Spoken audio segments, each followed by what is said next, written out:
So 10 years ago when I was traveling in Spain, I met a flight attendant who worked for Singapore Airlines. And one time she came to Korea where I was living at the time and went out for lunch. And I remember taking some photos of her because she asked me to while we were at lunch. And she insisted that I take about 50 photos so she could get the best possible photo lighting, her expression, all of that.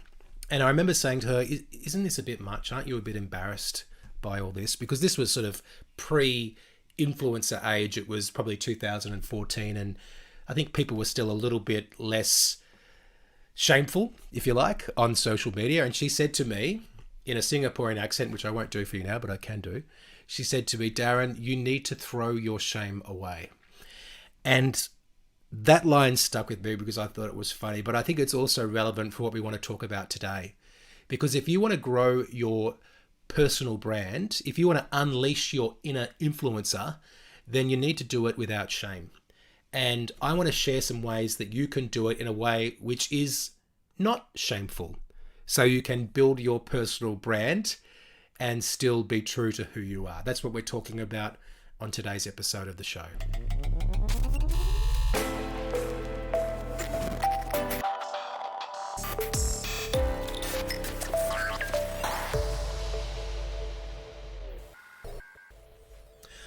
Hello, welcome to CRE Success, the podcast. My name's Darren Krakowiak. This is episode 126. I work with commercial real estate leaders so they can develop their people and so they can grow their business. If you're watching us on YouTube, hey, we've finally fixed up some of the visual issues that were existing for the past few weeks, and now I've got things set up in the new home office the way I want them, with the laptop now, with the technology installed and all of that. So thanks for sticking with us while the visual quality wasn't quite what I would like. And if you're listening to us on your favorite podcast player, you might not really care about how the video looks, but I think also that this program I've got might have a small improvement in terms of how the audio is as well. So I hope that that is coming through for you. On today's episode of the show, we're actually following up what we talked about last week with Brent Griffiths. And Brent was our special guest, and we were talking about personal branding. And he recommended that when you are sharing content on platforms like LinkedIn, that you want to share what you're passionate about, right? And that was some good advice. And certainly what we're going to be doing when we have special guests on the show is the following week, we'll follow up on perhaps one piece of the advice that we got from the guest and put our take on it and give you some more ways that you can actually implement what they talked about. So that's sort of why we're doing this episode today. And I want to start off by saying that, you know, the advice that he gave, which was talk about things that you're comfortable with, that you're passionate about, was good advice because, you know, we want to make content easy for you to create and also make building your personal brand more effortless. And if you're talking about things that you're passionate about, then certainly that is going to be the case. Now, you'll come across as more authentic when you're talking about things that you genuinely like. But what I want you to do also is to do it in a way which is easy for you.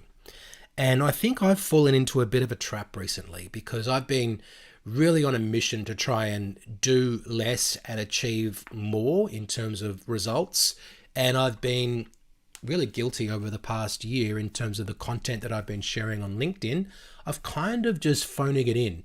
So taking snippets from this podcast, for example, and just putting those on LinkedIn with a few comments and thinking, okay, well, the content really, the value lives in the podcast, and I just need to get people to come and listen to the podcast.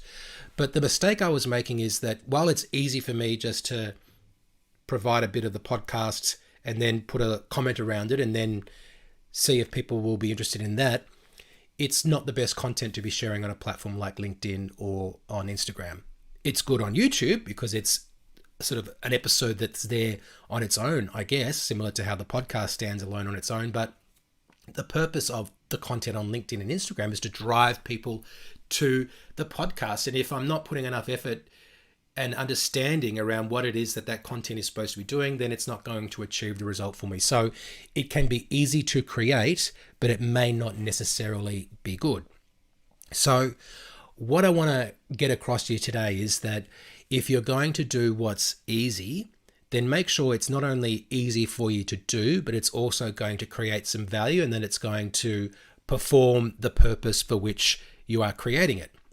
So one way that you can think about this is the different types of content that you can create and what's easy for you to create. So for some people, it's easy for them to put a camera on and talk directly to it. For some people, that's not easy. I would recommend that you do try and develop that ability if you don't currently have it. But if you already have that ability, then that is a great way for you to develop more content because it's quite impactful. And if it's easy to do, then you can get it done quickly. If you're not good at writing, then I don't recommend that you write articles. If you are someone who can write really good, short, sharp statements that are catchy and that grab people's attention, then that's going to be a great type of content for you to share. And I'll just give you a little tactic here, which is related to something that we talked about on episode 123, where we talked about ChatGPT. I hope I'm getting better at creating podcasts, but I've tried to get better at creating the titles and the hooks that drive people to the podcast, but I think I haven't been as good at that as I would like to be. So one thing I thought of doing with ChatGPT is saying, well, can this artificial intelligence help me with this? So I went into there before this episode and I said, tell me 20 podcast episode titles about how professionals can grow their personal brand in a way that feels easy and natural, and make those titles catchy and engaging. And one of the titles that it gave me was Unleashing Your Inner Influencer. And it was a slight variation on what I finally decided on for the episode, Without Shame, Building Your Commercial Real Estate Brand.